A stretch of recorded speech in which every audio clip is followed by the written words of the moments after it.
Kottayam medical college കെട്ടിടം ഇടിഞ്ഞു വീണു. 14-ാം വാർഡിലെ കെട്ടിടമാണ് ഇടിഞ്ഞു വീണത്. ജി ശ്രീജിത്തുണ്ട് വാർത്തയുടെ വിശദാംശങ്ങളുമായി. ശ്രീജിത്ത്, ഉപയോഗിക്കാത്ത കെട്ടിടമാണ് തകർന്നു വീണത് എന്നതാണ് ആരോഗ്യമന്ത്രിയുടേത് ഉൾപ്പെടെയുള്ള പ്രതികരണം. എത്രത്തോളം അപകടാവസ്ഥയിലായിരുന്നു ഈ കെട്ടിടം?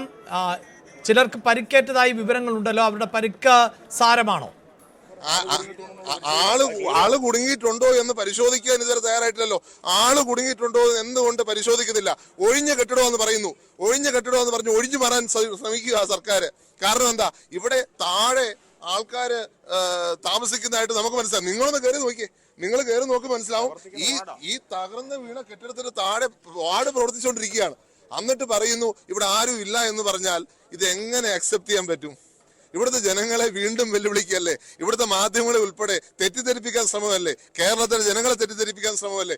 ഇത്രയും വലിയൊരു സംഭവം നടന്നിട്ട് അത് ഒഴിഞ്ഞ കെട്ടിടം എന്ന് പറയുവാൻ, അത് ഒഴിഞ്ഞു മാറുവാൻ എങ്ങനെ സാധിക്കുന്നു എന്നാണ് എനിക്ക് മനസ്സിലാകാത്തത്. തീർച്ചയായിട്ടും ഇത് അംഗീകരിക്കാൻ പറ്റത്തില്ല. ഇവിടെ കഴിഞ്ഞ കുറെ നാളുകളായി ഞാൻ മനസ്സിലാക്കുന്ന HMC പോലും കൂടുന്നില്ല എന്നുള്ളതാണ്. തീർച്ചയായിട്ടും ഇതിങ്ങനെ വിടാൻ സാധിക്കത്തില്ല. ഇത് ശക്തമായ പ്രക്ഷോഭം മെനഞ്ഞാന്ന് ഇവിടെ നടന്നു. ഇതിലും ശക്തമായ പ്രക്ഷോഭം നടക്കാൻ പോകും. അത് മാത്രം പ്രക്ഷോഭം മാത്രമേ വഴിയുള്ളൂ തോന്നുന്നു. അല്ലെങ്കിൽ എന്ത് ചെയ്യും? ഇവിടെ ഒഴിഞ്ഞ കെട്ടിടം എന്ന് പറഞ്ഞ് കള്ളം പറയുന്നു. ഈ കള്ളം പറയുന്ന ആരെ വഞ്ചിക്കാൻ? സത്യം പറഞ്ഞാൽ ഒഴിഞ്ഞ കെട്ടിടമാണെന്ന് പറയുമ്പോൾ ഒരു ആശ്വാസത്തിലാണ് ഞാൻ ഇങ്ങോട്ട് വന്നത്. പക്ഷേ തൊട്ട് നിങ്ങൾ തന്നെ പോയി നോക്കൂ, എത്ര പേര് അവിടെ താമസിക്കുന്നുണ്ട്. ഇപ്പോൾ ആൾക്കാരെ ഒഴിപ്പിച്ചു ഈ സംഭവം നടന്നപ്പോൾ. അവര് വാർഡായിട്ട് പ്രവർത്തിക്കുക. ആ വാർഡ് താഴെയുണ്ട്, അങ്ങോട്ടാ വീണെങ്കിലോ. മാത്രമല്ല ഇവിടെ ഒരു കൃത്യമായ അന്വേഷണം, ഇവിടെ ഈ സാധനങ്ങൾ നീക്കം ചെയ്യുവാൻ ഇനിയും വൈകാൻ പാടില്ല. ആരെങ്കിലും ഉണ്ടോ എന്ന് അന്വേഷിക്കണം. അതിന് ഒരു താമസവും ഇനി ഉണ്ടാകാൻ പാടില്ല. രക്ഷാപ്രവർത്തനത്തിന് പോലീസും ഫയർഫോഴ്സും ഇവിടെ വന്ന് നിന്നിട്ട് കാര്യമില്ല. അവർ ആക്ട് ചെയ്യണം. സമയം വൈകി എന്നുള്ളതാണ് എൻ്റെ അഭിപ്രായം. എങ്കിൽ പോലും എത്രയും പെട്ടെന്ന് ചെയ്യാമെന്ന് ഞാൻ ഒരിക്കൽ കൂടി അഭ്യർത്ഥിക്കുക. ചാണ്ടി ഉമ്മനാണ് ഇപ്പോൾ ഈ അപകട സ്ഥലത്ത് നിന്ന് പ്രതികരിച്ചത്. ശ്രീജിത്ത്, തീർച്ചയായും ചാണ്ടി ഉമ്മന്റെ പ്രതികരണത്തെ പൂർണ്ണമായും നമുക്ക് തള്ളിക്കളയാനാകില്ല. ഉപയോഗിക്കാത്ത കെട്ടിടം എന്നതുകൊണ്ട് അവിടെ ആരും കുടുങ്ങിയിട്ടില്ല എന്നിപ്പോൾ ഉറപ്പിച്ച് പറയാൻ സാധിക്കാത്ത പശ്ചാത്തലമല്ലേ എന്ന് ചാണ്ടി ഉമ്മൻ ചോദിക്കുന്നുണ്ട്. ഒപ്പം ചാണ്ടി ഉമ്മന്റെ ആരോപണം എന്നത് ഇതിനോട് ചേർന്ന് വാർഡ് പ്രവർത്തിക്കുന്നുണ്ട് എന്നതാണ്. ഇപ്പോൾ ഈ അപകടം ഉണ്ടായപ്പോഴാണ് ആളുകളെ അവിടെ നിന്ന് നീക്കം ചെയ്തത് എന്നുള്ളതാണ്. അങ്ങനെയാണോ അവിടുത്തെ കാഴ്ച?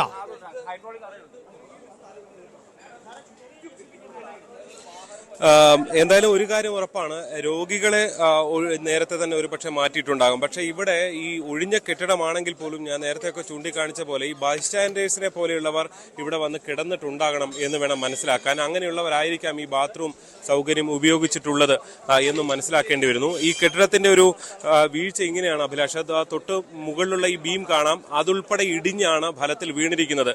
അതായത് ഇതിന്റെ ഒരു ഭാഗം ഇടിഞ്ഞു വീഴുന്നു. അതായത് അതിനോട് ചേർന്ന് ഇപ്പുറത്തേക്ക് തള്ളി നിൽക്കുന്ന ഈ ഒരു ബാത്റൂം ഉൾപ്പെടെയുള്ള ഭാഗമാണ് പരിപൂർണമായും ഇടിഞ്ഞ് നിലത്തേക്ക് വീണിരിക്കുന്നത്. കോൺഗ്രസ് പ്രവർത്തകർ ചൂണ്ടിക്കാണിക്കുന്ന ഗുരുതരമായ ആരോപണങ്ങളിൽ ഒന്ന്, ഇത് ഇത്ര നേരമായി ഇടിഞ്ഞു വീണിട്ടും ഇത് മാറ്റാൻ തയ്യാറാകുന്നില്ല. ഇതിനുള്ളിൽ ആരെങ്കിലും പെട്ടിട്ടുണ്ടോ എന്നത് പോലും പരിശോധിക്കാൻ തയ്യാറാകുന്നില്ല എന്ന ഗുരുതരമായ ആരോപണമാണ് അവർ ഉന്നയിക്കുന്നത്. ഇതിനുള്ളിൽ ആളുകൾ ഇപ്പോഴും ഉണ്ട്. ഇതിനുള്ളിലുള്ള വാർഡിൽ, ഇതിനപ്പുറത്തൊരു വാർഡാണ്, അവിടേക്ക് കംപ്ലീറ്റ് പ്രവേശനം പൂർണ്ണമായും അടച്ചിരിക്കുന്ന അവസ്ഥയാണുള്ളത്. അതിനപ്പുറത്തേക്ക് ഉള്ളത്, അതായത് ഈ ഒരു ഇതിനുള്ളിൽ ഈ ബൈസ്റ്റാൻഡേഴ്സിനെ പോലുള്ളവരൊക്കെ താമസിച്ചു എന്നുള്ളതാണ് കാണുന്നത്. എന്തായാലും നേരത്തെ ചാണ്ടിയുമ്മനും അതിനു മുമ്പ് DCC പ്രസിഡന്റും ഒക്കെ സംസാരിച്ചു. CPIയുടെ ജില്ലാ സെക്രട്ടറി VB ബിനു ഉണ്ട്. ഇതൊരു ഗുരുതരമായ വീഴ്ചയായിട്ടാണ് പറയുന്നത്. VB ബിനു, എങ്ങനെയാണ് താങ്കൾ കാണുന്നത്? അല്ല, ഒഴിപ്പിക്കപ്പെട്ട ഒരു കെട്ടിടമാണ്, അത് ഇടിഞ്ഞു വീണ്. അതിന്റെ എത്രയും വേഗം അത് അവിടെ നിന്ന് വേറെ മറ്റു പ്രശ്നങ്ങളൊന്നും ഇല്ലാതെ നോക്കാൻ വേണ്ടി ബൈസ്റ്റാൻഡേഴ്സിനെ പോലുള്ളവർ അവിടെ താമസിച്ചിരുന്നു എന്നൊക്കെ പറയുന്നുണ്ട്. അപ്പൊ അത് ഒഴിപ്പിച്ചിട്ടും അവിടെ ആളുകൾ താമസിക്കുന്നതൊക്കെ അത് ഒരു ഫലത്തിൽ വീഴ്ചയല്ലേ? ഒഴിപ്പിച്ച ഒരു കെട്ടിടമാണെന്നാണ് ഇപ്പോൾ സൂപ്രണ്ട് അടക്കമുള്ള എല്ലാവരും സൂചിപ്പിച്ചത് നമ്മൾ മനസ്സിലായല്ലോ. ഇവിടുത്തെ കാണുമ്പോൾ തന്നെ അറിയാം, പഴയ കെട്ടിടമാണ്, അത് ഒഴിപ്പിച്ചതാണ്. അതിന് പകരം ബിൽഡിംഗ് വേറെ പണിത് കഴിഞ്ഞു. അങ്ങോട്ട് മാറാനുള്ള ഏർപ്പാടുകൾ ചെയ്ത് കഴിഞ്ഞിട്ടുള്ളതാണ്. എന്താ സംഭവിച്ചതെന്ന് നമുക്ക് പരിശോധിക്കാം. തീർച്ചയായും അതാണ് VB ബിനു പറയുന്നത്. ഇവിടെ നേതാക്കൾ പലരുമുണ്ട്, പല നേതാക്കളും സംസാരിച്ചുകൊണ്ടിരിക്കുന്നു. നിരവധി ജില്ലാ പോലീസ് മേധാവി ഉൾപ്പെടെയുള്ള പ്രവർത്തകരുണ്ട്, വിവിധ രാഷ്ട്രീയ കക്ഷികളുടെ നേതാക്കളുണ്ട്. നേരത്തെ കോൺഗ്രസിന്റെ DCC പ്രസിഡന്റ് ഉൾപ്പെടെ പ്രതികരിച്ചിരുന്നു. BJPയുടെ വെസ്റ്റ് ജില്ലാ പ്രസിഡന്റ് ലിജിൻ ലാൽ ഉണ്ട്. എന്താണ് നിങ്ങൾ എങ്ങനെയാണ് കാണുന്നത്? ആരോഗ്യ മേഖലയിലെ സമ്പൂർണ്ണ പരാജയത്തിൻ്റെ ഏറ്റവും ഒടുവിലത്തെ ഉദാഹരണമാണ് നമുക്കിവിടെ കാണാൻ സാധിക്കുന്നത്. കോട്ടയം മെഡിക്കൽ കോളേജിനെ സംബന്ധിച്ച് നൂറുകണക്കിന് പരാതികൾ നാളുകളായിട്ട് നിൽക്കുകയാണ്. ഇവിടെ വരുന്ന രോഗികൾക്ക് മതിയായ ചികിത്സ പോലും കൊടുക്കാൻ പറ്റാത്ത സാഹചര്യത്തിലൂടെ കടന്നു പോയിക്കൊണ്ടിരിക്കുമ്പോൾ ഇന്ന് ഇവിടെ എത്തുന്നവർക്ക് സുഗമമായി നടന്നു പോകാൻ പോലും ഏത് ബിൽഡിംഗ് എപ്പോൾ ഇടിഞ്ഞു ചാടുമെന്ന് പറയാൻ പറ്റാത്ത സാഹചര്യമാണ്. ഇത് ഇങ്ങോട്ടേക്കുള്ള പ്രവേശനം നിരോധിച്ചിരുന്നു എന്നാണ് പറയുന്നത്. പക്ഷേ അറിയാൻ സാധിച്ചത് ഇപ്പോഴും ഇവിടെ ടൈൽ വർക്ക് ഉൾപ്പെടെയുള്ള കാര്യങ്ങൾ നടക്കുന്നുണ്ട് എന്നാണ്. അപ്പോൾ പൊളിച്ചു മാറ്റപ്പെടേണ്ട ഒരു ബിൽഡിങ്ങിനകത്ത് വീണ്ടും ടൈൽ വർക്ക് നടത്തുന്നതിൻ്റെ പിന്നിലെ ഉദ്ദേശം എന്താണ്? അപ്പോൾ ജനങ്ങളെ പൂർണ്ണമായും കബളിപ്പിക്കുന്ന അല്ലെങ്കിൽ ജനങ്ങളുടെ മുന്നിൽ നുണ പറഞ്ഞുകൊണ്ട് ആരോഗ്യ മേഖല നമ്പർ 1 ആണെന്ന് വരുത്തി തീർക്കാൻ വേണ്ടിയിട്ട് ആരോഗ്യ വകുപ്പും മന്ത്രിയും നടത്തുന്ന പ്രഹസനം മാത്രമാണ് എന്നാണ് നമുക്ക് ഇതിൽ നിന്ന് മനസ്സിലാക്കാൻ സാധിക്കുന്നത്. 1000 കോടി രൂപ ആരോഗ്യ മേഖലയിൽ വിനിയോഗിച്ചു എന്ന് പറയുന്ന മന്ത്രി അത് എവിടെയാണ് വിനിയോഗിച്ചിരിക്കുന്നതെന്ന് കേരളത്തിൻ്റെ ജനങ്ങളോട് പറയാൻ തയ്യാറാവണം. കോട്ടയം മെഡിക്കൽ കോളേജിനെ സംബന്ധിച്ച് ഏറ്റവും മോശമായിട്ടുള്ള സാഹചര്യത്തിലൂടെ കടന്നു പോകുന്നതായിട്ട് നമുക്ക് കാണാൻ സാധിക്കും. കേന്ദ്ര ഗവൺമെൻറ് കൊടുത്തിരിക്കുന്ന ഫണ്ടുകൾ പോലും കൃത്യമായി വിനിയോഗിക്കാൻ വേണ്ടിയിട്ട് ഇവിടെ സാധിച്ചിട്ടില്ല എന്നുള്ളതാണ് ഇവിടെ നമുക്ക് എത്തുമ്പോൾ നമുക്ക് അറിയാൻ സാധിക്കുന്നത്. അഭിലാഷ്, അങ്ങനെയാണ് ഓരോ രാഷ്ട്രീയ കക്ഷികളുടെ നേതാക്കൾ ഇവിടെയുണ്ട്. കോൺഗ്രസും BJP ഒക്കെ പ്രതികരിക്കുന്നത് ആ നിലയിലാണ്. എന്തായാലും ഇവിടേക്ക് പൊതുജനങ്ങളുടെ പ്രവേശനം നിലവിലില്ല എന്ന് തന്നെ നമുക്ക് പറയാൻ സാധിക്കും. ഈ കെട്ടിടത്തിന്റെ ഭാഗം ഇപ്പോഴും ഇവിടെ ഇടിഞ്ഞ് തകർന്ന നിലയിലാണ് ഉള്ളത്. എടുത്തു പറയേണ്ടത് ഇത് നീക്കം ചെയ്യാൻ ഫയർഫോഴ്സിന്റെ കൂടുതൽ സംവിധാനങ്ങൾ വേണ്ടതുണ്ട്. ഒരു കെട്ടിടത്തിന്റെ ഒരു ചത്വരം എന്ന് പറയാൻ കഴിയും. അതായത് നേരിട്ട് ഇതിനുള്ളിലേക്ക് വാഹനങ്ങളൊന്നും വരുന്ന സ്ഥലമല്ല ഉള്ളത്. ഒരു കെട്ടിടത്തിന്റെ പിൻഭാഗമായിട്ട് വരും, അതിന് ചുറ്റിനും മറ്റ് കെട്ടിടങ്ങളുമുണ്ട്. ആ ഒരു സാഹചര്യമാണ് ഉള്ളത്. അതുകൊണ്ട് തന്നെ പെട്ടെന്ന് അങ്ങനെ എത്തിയുള്ള ഒരു നടപടിക്രമങ്ങൾ ഏറെ ബുദ്ധിമുട്ടാണ് എന്ന് തന്നെ കരുതേണ്ടി വരും. എന്തായാലും നടപടിക്രമങ്ങൾ തുടരുകയാണ്. നിലവിൽ ആർക്കും ഗുരുതര പരിക്കില്ല എന്നുള്ളത് മാത്രമാണ് ഇതിൽ ആശ്വാസകരമായിട്ടുള്ളത്.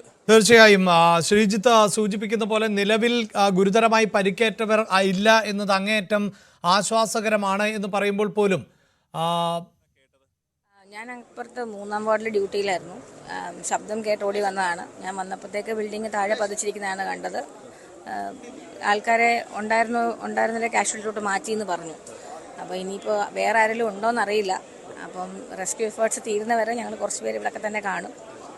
വലിയ ശബ്ദമൊക്കെ ഉണ്ടായിരുന്നു. എന്തായാലും ഭയങ്കര ശബ്ദമായിരുന്നു. ഈ വാർഡിലുള്ള ഞങ്ങളുടെ സ്റ്റാഫൊക്കെ ശരിക്കും ഭയങ്കരമായിട്ട് വരണ്ടു. ഞാൻ ഈ അപ്പുറത്തെ ബിൽഡിങ്ങിന് അങ്ങേ അറ്റത്താണ്.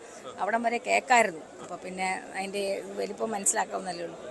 ഇവിടെ ആള് ഒഴിപ്പിച്ച വാർഡ് തന്നെയാണല്ലേ നിങ്ങൾക്ക്? വാർഡ് ഒഴിപ്പിച്ചിട്ടില്ല. വാർഡിൽ ആളുണ്ട്, പക്ഷെ ബാത്റൂംസ് ക്ലോസ്ഡ് ആണ്. അപ്പോൾ അവിടെ മുകളിൽ 10-ലെ ബാത്റൂമിലെല്ലാം കയറിയാലേ ഉള്ളൂ. 11-ന്റെയും 14-ന്റെയും ബാത്റൂംസ് അടച്ചിട്ടേക്കാണ്. അതിനുള്ളിൽ വാർഡ് ഭാഗത്ത് ആള് പക്ഷേ ഉള്ളതാ? വാർഡ്സ് ഫുള്ളാണ്. ഇതുവരെ ഞങ്ങളുടെ വാർഡ്സിൽ നിന്ന് ഷിഫ്റ്റിംഗ് നടക്കുന്നതല്ലേ ഉള്ളൂ. പുതിയ ബിൽഡിംഗ് കമ്മീഷൻ ചെയ്തുകൊണ്ടിരിക്കുകയാണ്. അപ്പം അവിടെ എല്ലാം ആവാതെ നമുക്ക് പേഷ്യൻസിനെ അങ്ങോട്ട് മാറ്റാൻ പറ്റില്ലല്ലോ. വാർഡ്സിൽ ആളുണ്ട്. ഇപ്പം നിലവിൽ അപകടം ഈ ബാത്റൂം ഭാഗത്ത് മാത്രമാണ്. നിലവിൽ ഈ അപകടം ഈ ബാത്റൂം ഭാഗത്ത് മാത്രമേ ഉള്ളൂ. അതിന് ഞാൻ ഭയങ്കര ഗ്രേറ്റ്ഫുൾ ആണ്. കാരണം അങ്ങോട്ടോ ഇങ്ങോട്ടോ ആയിരുന്നെങ്കിൽ ഇതുപോലല്ല. പേഷ്യൻസ് ഒത്തിരി ഉള്ള ഒരു ബിൽഡിംഗ് ആണ്. ഇത് ഓർത്തോ പേഷ്യൻസ് ആണോ ഈ വാർഡിലുള്ളത്? കൂടെ ഇത് സർജിക്കൽ ബ്ലോക്ക് ആണ്. അപ്പം ഓർത്തോയും സർജറിയും ഉള്ള പേഷ്യൻസ് ആണ്. പ്രീ ഓപ്പും പോസ്റ്റ് ഓപ്പും കിടപ്പുണ്ട്. നിലവിൽ ഈ പരിക്ക് പറ്റിയവരുടെ സ്ഥിതി എന്തെങ്കിലും അറിയോ?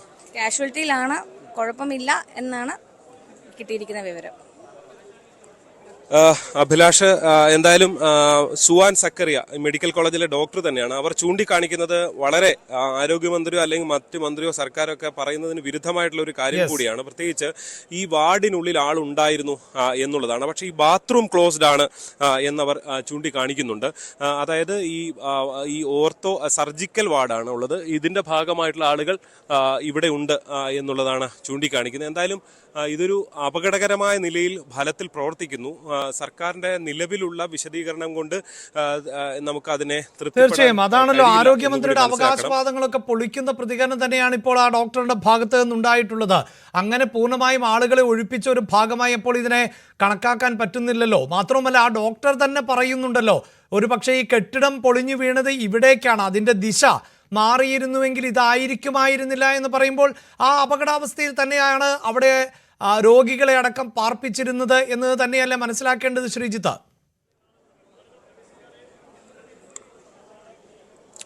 തീർച്ചയായും അതായത് ഈ മെഡിക്കൽ കോളേജിന്റെ ഈ വാർഡിന്റെ ദുരവസ്ഥയൊക്കെ കണ്ടുകൊണ്ടാണ് പുതിയ ബിൽഡിംഗ് വരുന്നത്. പക്ഷെ പുതിയ ബിൽഡിങ്ങിന്റെ പണി ഒരു കമ്മീഷൻ ചെയ്തിട്ടില്ല. അതിന്റെ നിർമ്മാണ പ്രവർത്തനങ്ങൾ ഇനിയും പൂർത്തിയാകേണ്ടതുണ്ട്.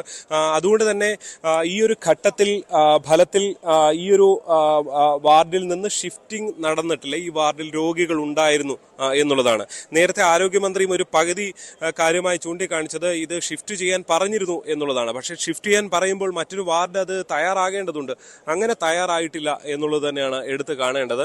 എന്തായാലും കോൺഗ്രസിന്റെയും BJPയുടെ ഒക്കെ ഇവിടെ എത്തിയ നേതാക്കൾ ഗുരുതരമായ ആരോപണം എന്ന നിലയിൽ ഉന്നയിക്കുന്നതും അത് തന്നെയാണ്. അതായത് ഈ വാർഡ് പ്രവർത്തിച്ചിരുന്നില്ല എന്ന വാദം കള്ളം ആണെന്ന് തന്നെയാണ്. അതിനൊക്കെ അപ്പുറത്തേക്കാണ് ഇപ്പൊ ന്യൂസ് 18നോട് ഇതാദ്യമായി ഡോക്ടർ സുവാൻ സക്കറിയ പ്രതികരിച്ചത്. വളരെ ഗൗരവമേറിയ ഒരു പ്രതികരണമാണ്. അതായത് ഈ വാർഡ് പ്രവർത്തിച്ചിരുന്നു എന്ന ഒരുപക്ഷെ ഈ വാർത്തയുമായി ബന്ധപ്പെട്ട ഏറ്റവും ഗൗരവമേറിയ ഈ മെഡിക്കൽ കോളേജിലെ ഏറ്റവും മുതിർന്ന ഡോക്ടർമാരിൽ ഒരാളാണ് ഡോക്ടർ സുവാൻ സക്കറിയ. അവർ തന്നെ വ്യക്തമാക്കിയ കാര്യം വളരെ ഗൗരവമേറിയ കാര്യമാണ് എന്ന് തന്നെ നമ്മൾ തീർച്ചയായും അഭിജിത്ത്, അപ്പോൾ അങ്ങനെയെങ്കിൽ ആ ഡോക്ടർ പറഞ്ഞത് അങ്ങേറ്റം ഗൗരവതരമാകുന്നു എന്നിടത്താണല്ലോ. അങ്ങനെയെങ്കിൽ എന്തുകൊണ്ടാണ് നേരത്തെ ചാണ്ടി ഉമ്മൻ സൂചിപ്പിച്ചതുപോലെ ഈ കെട്ടിടം ഏതാണ്ട് തകർന്ന് തരിപ്പണമായി കിടക്കുന്നുണ്ട്? അവിടെ ആ ഭാഗത്ത് ഏതെങ്കിലും തരത്തിൽ രക്ഷാപ്രവർത്തനമോ അല്ലെങ്കിൽ അവിടെ നിന്ന് നീക്കുന്നതോ ആയ നടപടിയോ അതിനുള്ളിൽ ആരെങ്കിലും കുടുങ്ങിയിട്ടുണ്ടോ എന്ന പരിശോധനയോ അവിടെ നടക്കുന്നുണ്ടോ?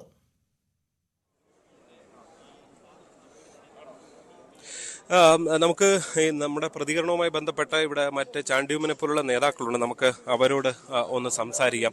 അല്പസമയം ഇവിടുത്തെ തന്നെ പ്രധാനപ്പെട്ട ഒരു ഡോക്ടറായ ഡോക്ടർ സുവാൻ സക്കറിയ സംസാരിച്ചത് ഈ വാർഡ് പ്രവർത്തിച്ചിരുന്നു എന്നുള്ളതാണ്. ഒരുപക്ഷെ നിങ്ങളുടെയൊക്കെ ആരോപണം പോലെ ഈ ബാത്റൂം ക്ലോസ് ചെയ്തിരുന്നു, പക്ഷേ ഈ വാർഡ് പ്രവർത്തിക്കുന്നതായിരുന്നു എന്ന് തന്നെയാണ്. എങ്ങനെയാണ് താങ്കൾ? അതിപ്പം നിങ്ങൾ അങ്ങോട്ടൊന്ന് കയറിയാൽ മാത്രം മതിയല്ലോ, നിങ്ങൾക്ക് മനസ്സിലാക്കാൻ സാധിക്കും. ഇപ്പോഴും ആൾക്കാർ അവിടെ ഉണ്ട്.